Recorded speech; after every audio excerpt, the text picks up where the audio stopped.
कल हमने introductory lecture पढ़ा था जिसके अंदर हमने कुछ डेटा की टाइप्स देखी थी और उसके साथ हमने वेरिएबल कुछ पढ़े थे कि नॉमिनल ऑर्डिनल वेरिएबल के अंदर क्या डिफरेंस होता है वो चीज़ें।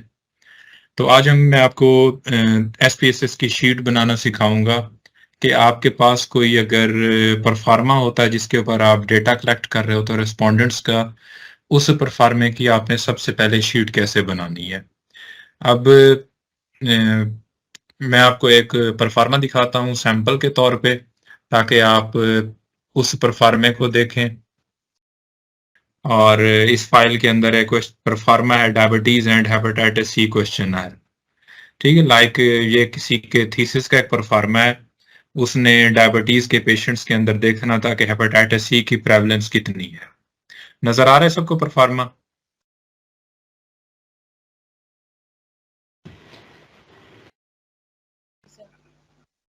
अच्छा, इसके अंदर आप इस परफार्मे को अगर आप लोग देखते हैं तो इस परफार्मे के अंदर आप लोग क्या देखते हो कि जनरल इंफॉर्मेशन के अंदर पेशेंट का नेम आ रहा है, उसकी एज आ रही है, सिमिलरली उसका क्या है कि जेंडर है, मेल है या फीमेल है, डेमोग्राफिक सोशियो इकोनॉमिक स्टेटस है, उसका मैरिटल स्टेटस है कि वो सिंगल है, मैरिड है, education primary, matric, graduation, post graduation, उसका वेट है।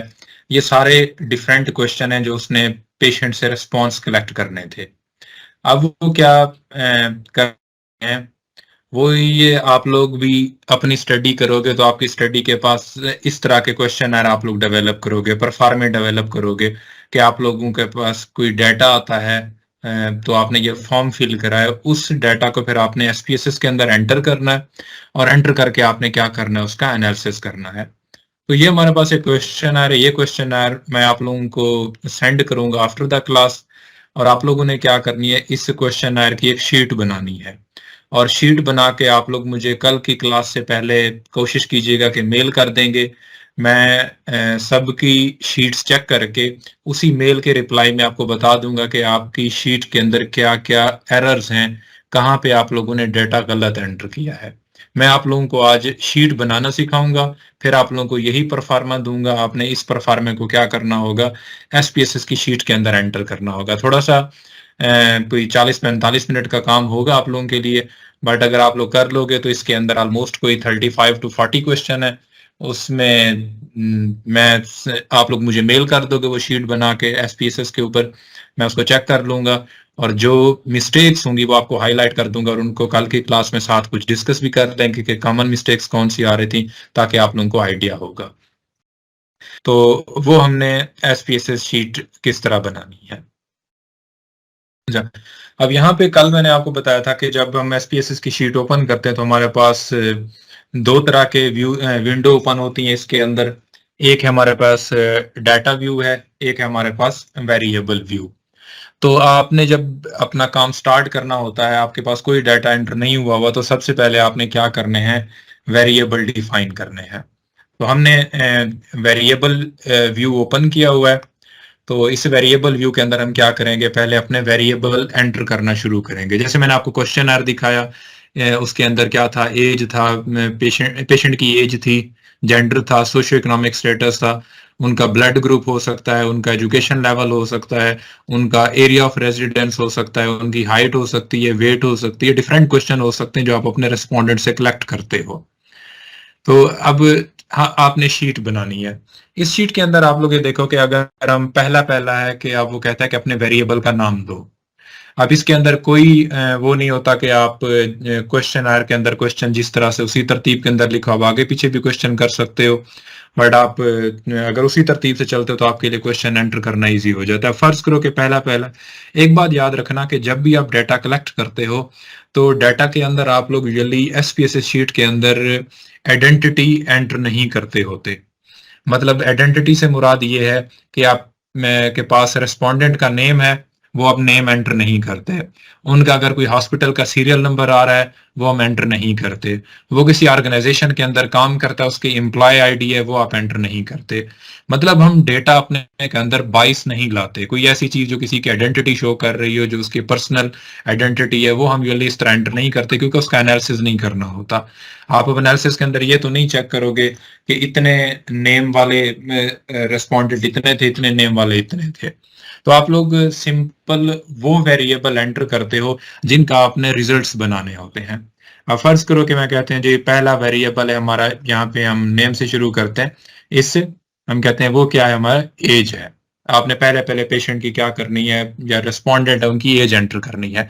अब जैसे ही मैंने राइट क्लिक किया, ठीक है, मतलब राइट वाले कॉलम पे गया, ये सारे के सारे कॉलम के अंदर एसपीएसएस ने खुद ब खुद डाटा दे दिया है। अब टाइप के अंदर क्या है, न्यूमेरिक है। अगर आप इसको क्लिक करते हो तो हमारे पास काफी सारे डाटा की टाइप्स आ रही हैं। अभी आप लोग हम डिस्क्रिप्टिव पढ़ेंगे तो यहाँ पे आप लोगों ने न्यूमेरिक रहने देना, इसको कुछ नहीं करना आप लोगों ने। विड्थ है, विड्थ 8। विड्थ का मतलब ये होता है कि जब आप डाटा एंटर कर रहे हो तो आपका कितने डिजिट्स का हो सकता है। तो एट्थ जो है वो एसपीएसएस बाय डिफॉल्ट यूज करता है, और हम इसी को बाय डिफॉल्ट रहने देते हैं अनटिल अनलेस आपकी कोई अकाउंटिंग फाइनेंस के अंदर 8 डिजिट से भी ज्यादा वैल्यूज हो, तब हम जाके क्या करते हैं, उसकी विड्थ बढ़ाते हैं। मतलब आपने सपोज लिखा कि 2023 आप लोगों ने लिखा है, तो वो क्या है, उसके अंदर 4 डिजिट हैं, आप 4 डिजिट तक एंटर कर सकते हो। विड्थ बाय डिफॉल्ट ये 8 दे रहा है इसका। नेक्स्ट है डेसिमल। है डेसिमल क्योंकि अब एज जो है आप ईयर के अंदर दे रहे हो, तो वो 20 ईयर है, 30 ईयर है, यहाँ पे हम डेसिमल में एज नहीं देते, हम इसको 0 करेंगे। अब अगला कॉलम आ जाता है लेबल। अब यहाँ पे आप लोगों ने एक डिफरेंस याद रखना है कि एक पहला कॉलम है नेम, और फिफ्थ नंबर पे आप लोगों को नजर आ रहा है लेबल वाला। इनमें जो नेम वाला कॉलम होता है, नेम वाले कॉलम के अंदर आप सिर्फ उसका एक शॉर्ट सा वेरिएबल का हिंट देते हो जिससे आपको पता चल सके। मतलब आप ये नहीं लिख सकते कि नेम वाले कॉलम के अंदर एज ऑफ द पेशेंट। एक तो वो आपको इतना ज्यादा डिजिट एंटर नहीं करने देता, दूसरा आप कोई स्पेस या स्पेशल करेक्टर आप नेम वाले कॉलम में नहीं यूज कर सकते। मैं आपको दूसरा जब वेरिएबल बनाऊंगा आप लोगों को दिखाऊंगा तो वो एरर दे देगा। जो लेबल वाला कॉलम होता है इसके अंदर आपने पूरा लेबल करना होता है। अब हम यहाँ पे में क्या लिखते हैं कि एज है पेशेंट की किसके अंदर, इन ईयर्स। आप अगर न्यूनेट्स के ऊपर, चिल्ड्रन के ऊपर काम कर रहे हो, आप एज मंथ के अंदर दे सकते हो। हम ये कहते हैं कि एज इन ईयर्स। यहाँ पे मैंने उस लेबल का पूरा लिख दिया, ये मुझे क्लियर हो गया। जब मैं एनालिसिस करूंगा कि जो मैंने एज पुट कर रहा हूँ वो मैं ईयर्स के अंदर पुट कर रहा हूँ। फिर वैल्यूज है। अब जो वैल्यूज है, वैल्यूज वाला कॉलम थोड़ा मैं आपको दूसरे वेरिएबल में बताता हूँ। यहाँ पे हम क्या करते हैं, एज जो है हम ओपन रखते हैं। कोई 30 ईयर का है, कोई 40 ईयर का है, कोई 25 ईयर का है। तो ये जब ओपन एज हम रख रहे हैं, ईयर्स के अंदर मैयर कर रहे हैं, तो अब मिसिंग को आपने छोड़ देना, कुछ नहीं करना, कॉलम को कुछ नहीं करना, अलाइन में राइट ही रहेगा, ये भी वैसे रहेगा बाय डिफॉल्ट। अब मैयर के अंदर आपने यहाँ पे सिलेक्ट करना है कि आपका वेरिएबल कौन सा है। अब एज जो है ये हमारे पास क्या होगा, हम इसको देते हैं स्केल देते हैं। मतलब जितनी पेशेंट की एज आई या रेस्पोंडेंट की एज आई वो आपने एंटर कर दी। तो आप एसपीएसएस के अंदर आप लोग ये देखते हो 3 ऑप्शन नजर आ रहे हैं मैयर के अंदर। स्केल है, नॉमिनल है, ऑर्डिनल है। कल आपको बताया था नॉमिनल कौन सा होता है, जिस डाटा के अंदर कोई अरेंजमेंट नहीं होती लेकिन वो क्वालिटेटिव डाटा होगा।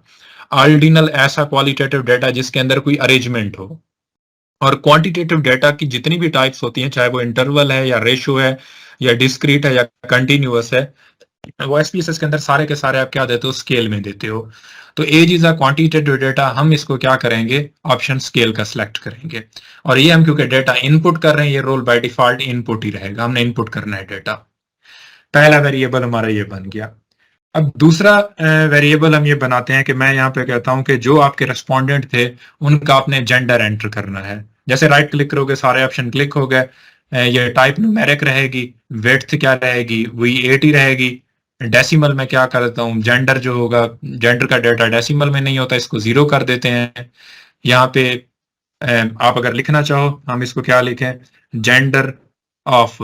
अगर आपका इम्प्लॉय के ऊपर काम कर रहे हो तो जेंडर ऑफ इम्प्लॉय लिख सकते हो। हॉस्पिटल के अंदर काम कर रहे हो, जेंडर ऑफ द पेशेंट्स हो सकता है।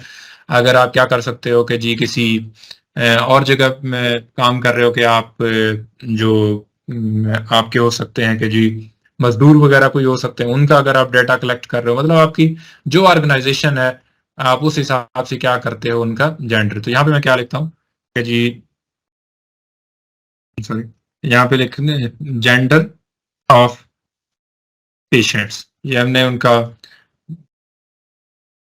सॉरी ये आपने लिया। अच्छा, अब यहाँ पे मैं इस वैल्यूज वाले कॉलम को यूज करूंगा।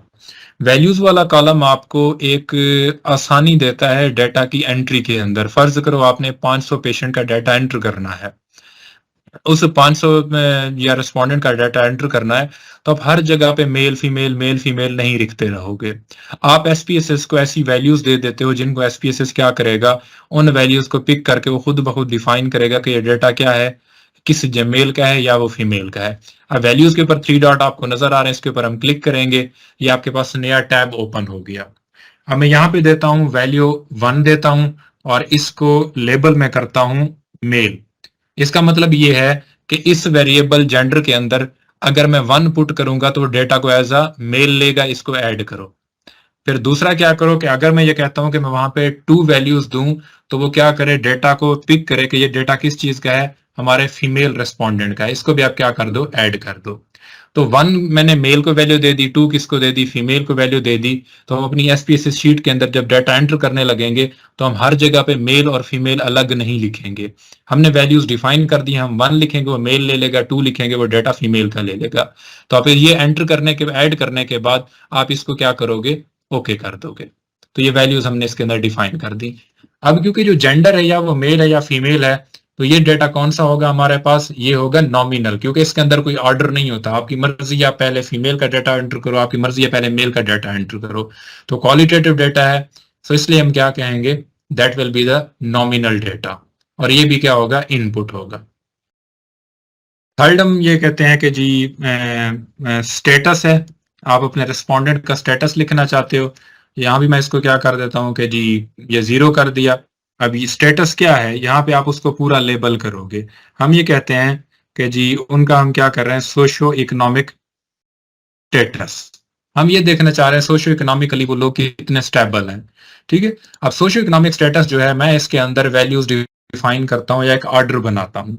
मैं ये कहता हूँ कि मैं 1 वैल्यू देता हूँ उसको, जो क्या है, क्लास क्या है, इलीट है।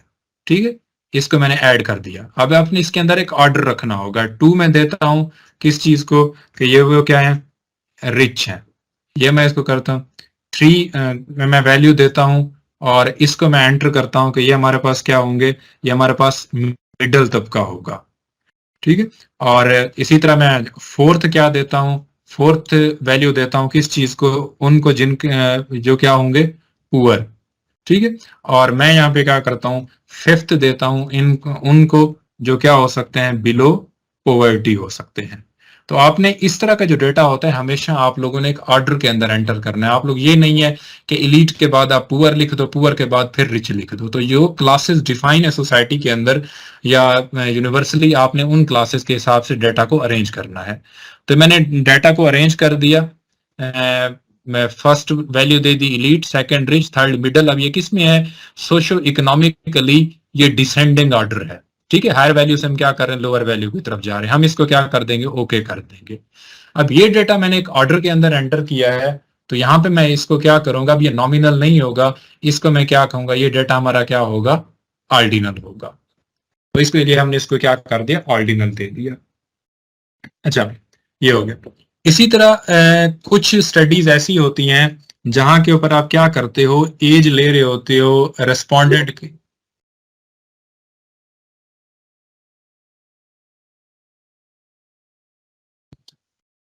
अच्छा, अब कुछ स्टडीज ऐसी होती हैं कि जिनके अंदर आपने अब एज जो है वो लेनी होती है, किसके अंदर ग्रुप्स बनाते हैं एज के।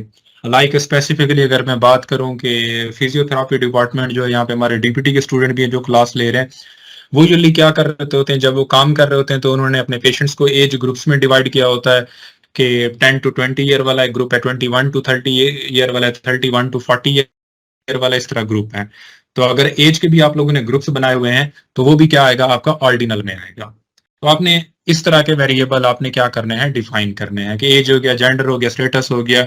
अब यहाँ पे मैं लिखता हूँ कि नेक्स्ट मैं वेरिएबल बनाता हूँ कि जो आपके रेस्पोंडेंट थे, आप उनकी इनकम देखना चाहते हो। अब इनकम अगर आपने होल डिजिट्स में लिखनी है तो होल डिजिट्स में, अब यहाँ पे आप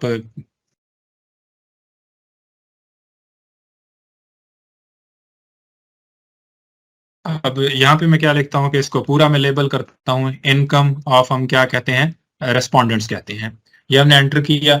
अब इनकम जो है वो आप लोग ओपन भी रख सकते हो, और इनकम को आप लोग क्या कर सकते हो, यहाँ पे आप लोग उसको वैल्यूज भी दे सकते हो। मैं मतलब वैल्यूज देना चाहता हूँ कि इनकम है, सपोज हम कहते हैं जी 1000 के अंदर है, ठीक है। मैं 1 वैल्यू देता हूँ। मैं कहता हूँ 1 के अंदर वो आएंगे जिनकी सैलरी होगी 10K से लेके कहाँ तक, 20K तक, 10,000 से 20,000 तक, ठीक है। इसी तरह मैं वैल्यू 2 देता हूँ उनको जिनकी सैलरी होगी क्या 21,000 से लेके 35,000 तक, वो हमने लिए। इसी तरह हम क्या लिया, 3 ले लिया। 3 के अंदर हम क्या लेते हैं कि 36,000 से 50,000 तक, 50,000 तक, इसको हमने ऐड किया। और लास्ट वन क्या, मैं 4 लिख देता हूँ, और 4 के अंदर मैं वो लिखता हूँ कि जिनकी सैलरी जो है वो क्या होती है, मोर देन हम कहते हैं जी 50,000 है, ठीक है। तो यहाँ पे हम क्या करते हैं, ग्रेटर देन, सॉरी, लास्ट हमने क्या 50 लिखा, ग्रेटर देन हम ये लिखते हैं 50,000 अब लिख दिया। इसको हमने क्या कर दिया, ऐड कर दिया। अब ये देखो हम इनकम के लोगों के 4 ग्रुप्स बनाए हैं। वो रेस्पोंडेंट जिसकी 10 to 20,000 तक इनकम है, वो रेस्पोंडेंट जिनके 21 से 35। अच्छा, एक बात याद रखना कि ये देखो पहले ग्रुप के अंदर हमने बनाई है 10K से लेके 20K। अगर दूसरे ग्रुप के अंदर आप लोग 20K से 35K लिखोगे तो आपको एसपीएसएस एरर दे देगा, क्योंकि 20K आपने पहले वाले वैल्यू में दे दिया है।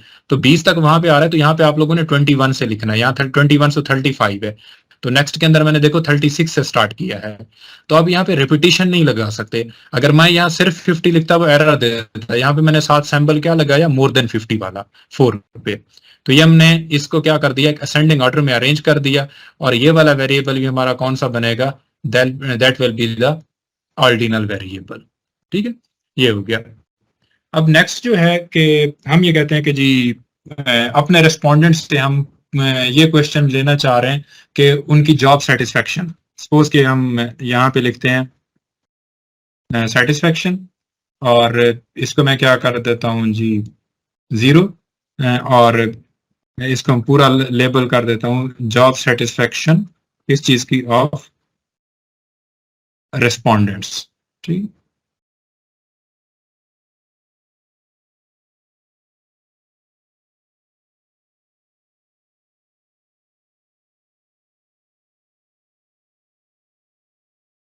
अच्छा, अब ये हो गया। अब जॉब सेटिस्फेक्शन जो है, यूजली जो इस तरह के क्वेश्चन होते हैं उनमें हम क्या करते होते हैं कि जी सपोज आप लोगों ने 1 को दिया है कि वो ये कहते हैं कि जी they are the very satisfied, ठीक है। उसमें 1 में हमने वो दे दिया। 2 के अंदर हमने कहा कि जो सिंपली जिन्होंने टिक किया आपके क्वेश्चन के ऊपर कि उन्होंने कहा कि हम सेटिस्फाइड हैं।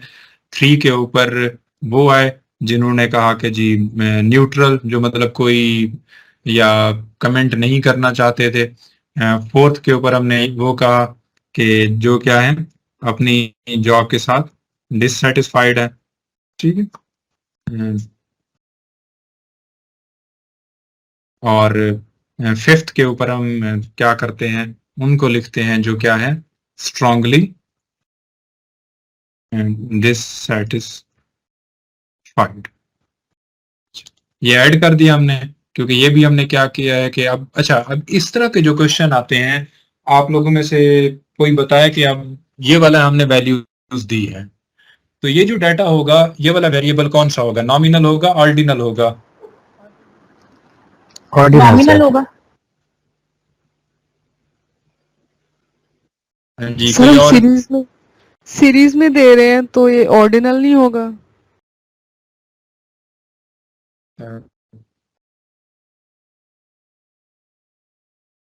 लोग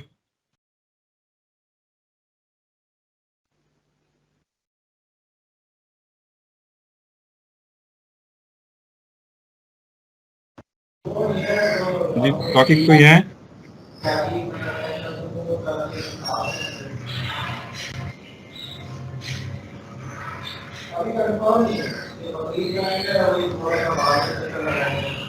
ये स्केल अच्छा। नहीं होगा या नॉमिनल ऑर्डिनल में से ही होगा? नहीं, ये क्वालिटेटिव डेटा है ना, आएगा तो नॉमिनल ऑर्डिनल में से। हम इसके अंदर कोई वैल्यूज पुट नहीं कर रहे ना, कोई स्केल नहीं यूज कर रहे हैं। हम ये सिर्फ पूछ रहे हैं कि अपनी जॉब से सेटिस्फाई हो, नहीं हो, न्यूट्रल हो, डिससेटिस्फाई हो, स्ट्रांगली डिससेटिस्फाई हो। ठीक है, तो ये देखो हमने मतलब सेटिस्फेक्शन लेवल को अगर हम देखें तो सेटिस्फेक्शन लेवल जो है उसका हायर से लोअर की तरफ जा रहा है। Very satisfied, satisfied, neutral, dissatisfied और स्ट्रांगली डिससेटिस्फाइड। तो सर सेटिस्फेक्शन ये लेवल, ऑर्डिनल होगा? हाँ जी, सेटिस्फेक्शन लेवल किस तरफ जा रहा है? डिसेंडिंग ऑर्डर में जा रहा है। ठीक है, हायर से लोअर सेटिस्फेक्शन लेवल की तरफ हम उसको स्कोरिंग दे रहे हैं। तो हम इसको क्या करेंगे, ठीक है, तो हमारा जो वेरिएबल होगा वो क्या होगा, ऑर्डिनल होगा। आगे समझ कि आप सेटिस्फेक्शन लेवल को देखते हो तो वो हम क्या कर रहे हैं, डिसेंडिंग ऑर्डर की तरफ जा रहे हैं, इसलिए हमने इसको क्या कर दिया, ऑर्डिनल कर दिया। अब इन्हीं का अगर आप लोग क्या करते हो जी, आप लोग देखना चाहते हो कि आपने उनके ब्लड टेस्ट किए और उसके अंदर आप क्या करना चाहते हो, आपने देखा उनका हीमोग्लोबिन लेवल। आपने पेशेंट से सपोज आपके उनका एचबी लेवल देखना चाहते हो। अब यहाँ पे मैंने हीमोग्लोबिन लेवल नेम में कि नहीं लिखा, क्योंकि यहाँ पे मैं स्पेस यूज नहीं कर सकता, एसपीएसएस आपको नेम के अंदर नहीं यूज करने देता। अब हीमोग्लोबिन लेवल जो होता है वो 1 डेसिमल तक होता है। हम कहते हैं ये 12.6 है, 13.4 है, जो लैब के अकॉर्डिंग होता है। तो मैं डेसिमल को 1 तक रखूंगा, इसको वैल्यूज कोई नहीं दूंगा क्योंकि ये क्वांटिटेटिव वेरिएबल है, ग्राम पर डेसीलीटर के अंदर हम देते हैं। और इसको हम क्या कर देंगे, यहाँ पे मैं रखूंगा, इसको वेरिएबल दूंगा स्केल। ठीक है, इसी तरह अगर वो पेशेंट है कि आपने क्या किया है कि उनका आपने वेट किया है, ठीक है, और वेट आप करते हैं तो वेट आप किस तरह देते हैं कि जी आप किलोग्राम के अंदर देना चाह रहे हैं, आप डेसिमल में नहीं देना चाह रहे। तो यहाँ पे मैं लिखूंगा कि वेट इन किलोग्राम्स। अब जो भी आप यूनिट यूज करो यहाँ पे सिर्फ आप मेंशन कर दोगे, लाइक अगर आप प्लांट एक्सट्रैक्ट के ऊपर काम कर रहे हो वहां पे होता है वेट के, आपके पास हो सकता है कि ग्राम्स के अंदर हो, गोल्ड का वेट हो सकता है उससे भी कम यूनिट के अंदर हो।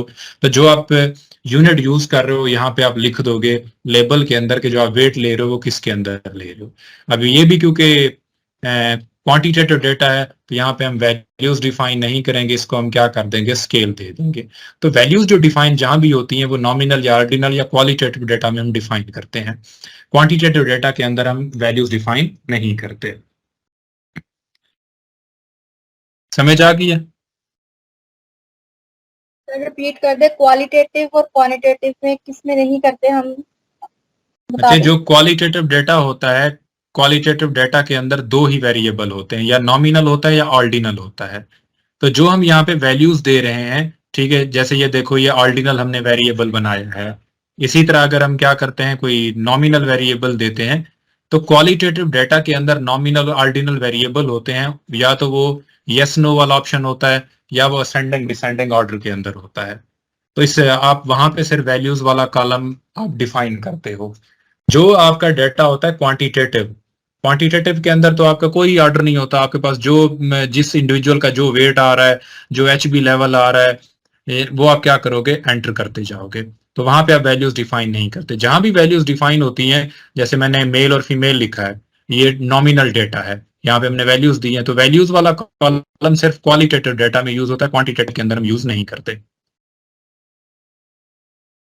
अच्छा, अब थैंक यू। हर किसी की स्टडी डिजाइन जो होगी वो डिफरेंट होगी, हर किसी का क्वेश्चन आर डिफरेंट होगा। बट जितने आपके क्वेश्चन आर के अंदर, एनेक्स्चर के अंदर या परफार्मा के अंदर क्वेश्चन है, आप उन क्वेश्चन को एंटर कर लेंगे। एंटर करने के बाद जब आपके सारे क्वेश्चन इस तरह वेरिएबल शीट के अंदर एंटर हो जाएं, आपने फिर जाना है कि यहाँ पे डाटा व्यू के अंदर। यहाँ पे डाटा व्यू के अंदर जब आप लोग जाओगे, जो वेरिएबल आपने डिफाइन किए हैं वो आपको यहाँ पे नजर आना शुरू हो जाएंगे। एज है, जेंडर है, स्टेटस है, income, satisfaction, haemoglobin level and weight. ठीक है, ये यहाँ पे आपको नजर आ रहे हैं जो आपने क्या किए थे, वेरिएबल व्यू के अंदर डिफाइन किए थे। अब आपने सिंपली क्या करना होता है, अपना एक एक परफार्मा उठाते जाओ, उस रेस्पोंडेंट का डाटा आपने एंटर करते जाना है। मतलब मैं ये कहता हूं कि जो मेरा पहला रेस्पोंडेंट था उसकी जो एज थी वो 25 ईयर थी, उसका जो जेंडर था 1 हमने मेल दिया था, ठीक है, ये मैंने 1 लिखा तो वो खुद ब खुद उसने उसको मेल किया।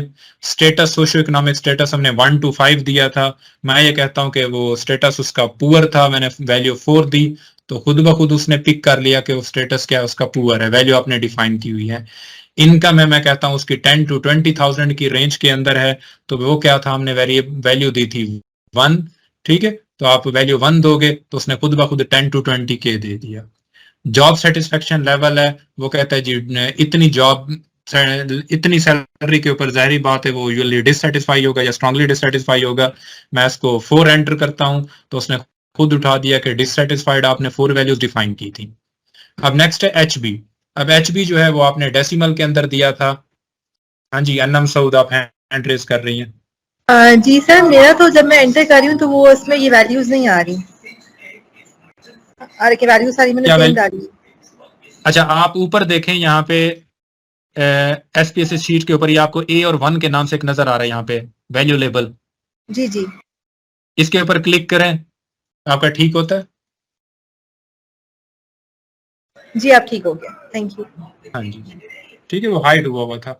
अच्छा, अब इसी तरह हम क्या करते हैं कि हीमोग्लोबिन लेवल हमने एंटर करना है। सपोज कि आपके रिस्पोंडेंट का हीमोग्लोबिन लेवल था 13.4 था। अब यहाँ पे आप डेटा देखो, एक डेसिमल तक एंटर कर सकते हैं, आगे आप एंटर करोगे तो डेसिमल में एंटर नहीं होगा, क्योंकि हमने जहाँ पे वेरिएबल व्यू के अंदर डिफाइन किया था कि हमारा हीमोग्लोबिन लेवल जो हम रेस्पोंडेंट का एंटर करेंगे वो 1 डेसिमल तक होगा।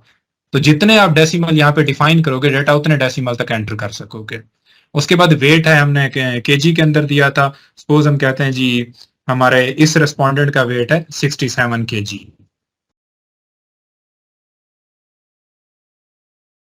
अच्छा जी, अब यहाँ पे किसी का क्वेश्चन किसी को समझ ना आया हो?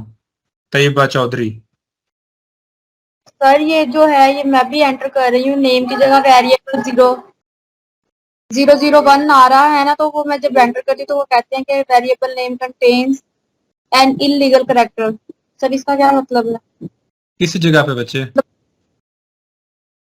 सर ये नेम में वेरिएबल व्यू में जब मैं एंटर कर रही हूँ ना डाटा आपके साथ साथ, तो वो एंटर नहीं हो रहा था, तो वो ऐसे ही आ रहा है कि variable name contains an illegal character. आप वेरिएबल व्यू ओपन की हुई है, डेटा व्यू है ओपन किया हुआ है? सर मैंने वेरिएबल व्यू ओपन किया हुआ है। अच्छा, वेरिएबल व्यू का जो नेम वाला कॉलम है उसके अंदर मैंने आपको बताया था कि आप लोग ना तो स्पेस यूज कर सकते हैं ना कोई स्पेशल कैरेक्टर यूज कर सकते हैं, तो वो आपको एरर दे देगा। सर वो मैं एज लिख रही हूँ तो वो एज का भी कह रहा है कि जो है वो वेरिएबल नेम कंटेन है, इसका जो कैरेक्टर आ रहा है न्यूमेरिक तो एज के बाद आप स्पेस प्रेस कर रही होंगी। No sir. अच्छा, मैं ये एंटर करके ना तो उसके बाद आपसे आपकी स्क्रीन शेयर लेता हूँ, वहां पे देखता हूँ क्या इश्यू है। Okay sir.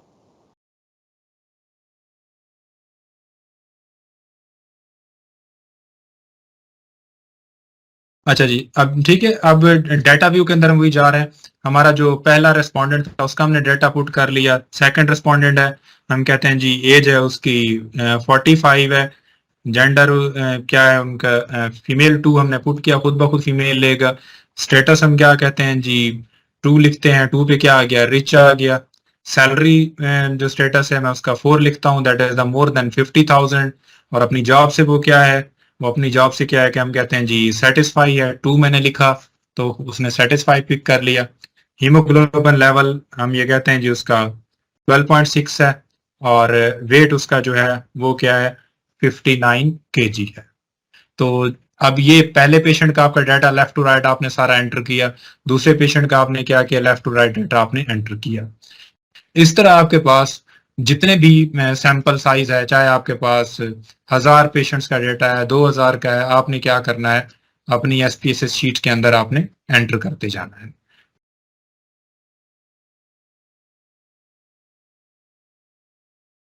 आगे समझ? जी सर। हाँ, तो यहाँ पे आपके पास ऊपर SPSS में यहाँ पे एक नजर आ रहा है डेटा व्यू के अंदर A और 1, इसके ऊपर जो कर्सर लेके जाते हो कहते हैं वैल्यू लेबल। आप लोग इसको ऑफ भी कर सकते हो, मैं इसके ऊपर क्लिक करूंगा तो आपको सिर्फ ये वैल्यूज शो करेगा जो हमने दी हुई है।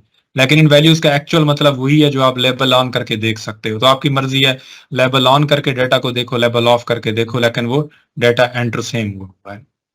ये यहाँ से जो लेबल होती है वो ऑफ या ऑन होती है, इससे आप देख सकते हो। तो इस तरह आप क्या करते हो, अपने डेटा एनालिसिस से पहले आपके पास जो भी परफॉर्मा होता है अपना, आपका क्वेश्चन होते हैं, उनको आप क्वेश्चन एंटर करते हो। अब यहाँ पे जो मैंने लिखा age, gender, status, income, satisfaction, HB, weight, इसके बाद फिर स्पेसिफिकली जो सोशल साइंसेज वाले होते हैं जिन्होंने सर्वेस कंडक्ट करने होते हैं, उनके सपोज एक क्वेश्चन आ रहा है, उसके 50 क्वेश्चन हैं, उनके लिए ये है कि वो क्या करें, वेरिएबल व्यू के अंदर फिर ये कर दें कि जहां से उसके क्वेश्चन शुरू हो रहे हैं वो क्या कर दें, इसको क्वेश्चन 1 कर दे। ठीक है, तो हम जो भी आगे उसका क्वेश्चन है वो उसको डिफाइन कर दे, वो नॉमिनल है, ऑर्डिनल है, जो वैल्यूज देनी है, और यहाँ पे लेबल के अंदर वो अपना क्या कर दे, क्वेश्चन कॉपी करके पेस्ट कर दे। ठीक है, अब मैं फर्ज करो कि आपका एक परफॉर्मा है, उसके अंदर कोई एक क्वेश्चन आ रहा है कि do you think in next 5 year the economy of Pakistan will improve. तो उसके अंदर आप लोग के पास ऑप्शन है यस और नो का, आप इकोनॉमी के ऊपर डेटा कलेक्ट कर रहे हो। वो जो आपका पूरा क्वेश्चन है उसको आप लेबल के अंदर पेस्ट कर दो और उसको आप लोग क्वेश्चन 1 कर दो।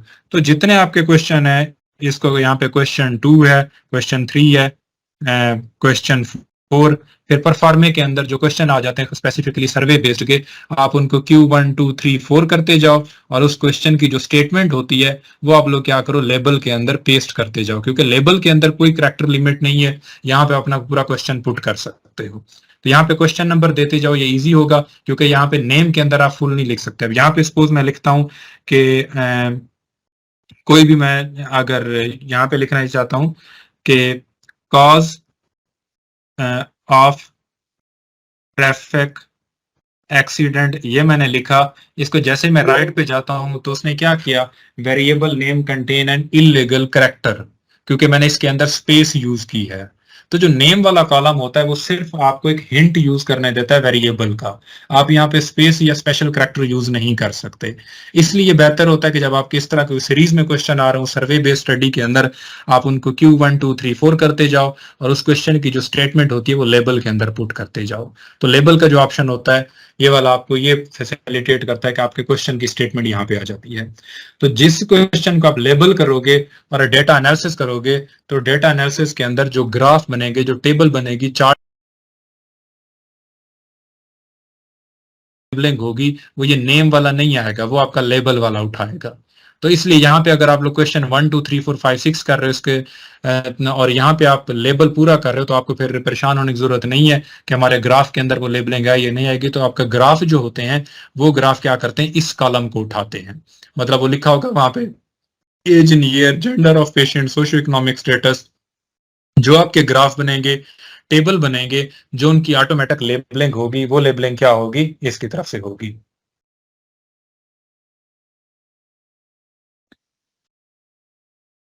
आगे समझ। सेव एज करना है, सेव एज करने के बाद अपना डेटा हमेशा जो है वो सेव किया करो किस चीज के अंदर, या तो डी के अंदर या ई के अंदर। ना डेस्कटॉप के ऊपर सेव किया करो, ना सेव किया करो किस चीज के ऊपर, अपने सी डिस्क के ऊपर, क्योंकि अगर विंडो उड़ गई, कुछ भी हो गया तो सारा डेटा लॉस्ट हो जाता है। और जितना काम करो डेली, और वो खुद को क्या कर लिया करो, एक दफा ईमेल कर लिया करो। तो मैंने इस फाइल को नाम दे देता हूँ कि लाइक हम वेबिनार के लिए ये फाइल बना रहे हैं, मैं कहता हूँ कि SPSS वेबिनार है, तो इसको हमने फाइल का नेम दे दिया। न्यू वॉल्यूम डी के अंदर मैं फोल्डर सेलेक्ट करता हूँ कि मेरा सपोज PhD के डेटा के अंदर मैं सेव करना चाहता हूँ, मैंने वहां सेव कर दिया। इसको आप सेव एज टाइप को जो है SPSS स्टैटिस्टिक्स ही रहने दोगे जब तक काम करोगे। एंड पे जब आप लोग सारा काम कर लोगे, फिर मैं आप लोगों को ये बताऊंगा कि इसमें से वर्ल्ड की फाइल कैसे निकालते हैं, एक्सेल की फॉर्म में डेटा कैसे एक्सट्रैक्ट करते हैं, वो बाद में होगा। तो इसको फाइल को नेम दे दिया सेव एज, और ऊपर लुक इन, कहाँ पे आपने सेव करना है ये फोल्डर सेलेक्ट करके आपने इसको क्या कर दिया, सेव कर दिया। जब सेव करोगे तो यहाँ पे आपको एक डेस्टिनेशन देता है कि सेव आउटपुट जो है वो डी में जाके पीएचडी में, वहां पे आपके एसपीएसएस वेबिनार के नाम से शीट सेव हो गई है। आपने इस आउटपुट को सेव नहीं करना होता, इसको आप लोग क्या कर दो, क्रॉस कर दो। अब क्या कहता है, save content of output viewer, तो हम इसको सेव करने की कोई जरूरत नहीं है, इसको नो कर दो। ये हमारे पास शीट आ गई। तो अब इस शीट के ऊपर जितना काम करते जाओ, कंट्रोल एस प्रेस करते जाओगे, तो उस फोल्डर के अंदर ये शीट क्या होती जाएगी, सेव होती जाएगी। क्वेश्चन है, काइंडली ये जो हम एनिमल ट्रायल करते हैं उनमें ग्रुपिंग करते हैं, हाँ जी, इसका डाटा हम किस तरह अब हमारा होता है शुरू question answer session. Sheet generation के हिसाब से जिसके क्वेश्चन है वो क्वेश्चन पूछ लें। आसाम सर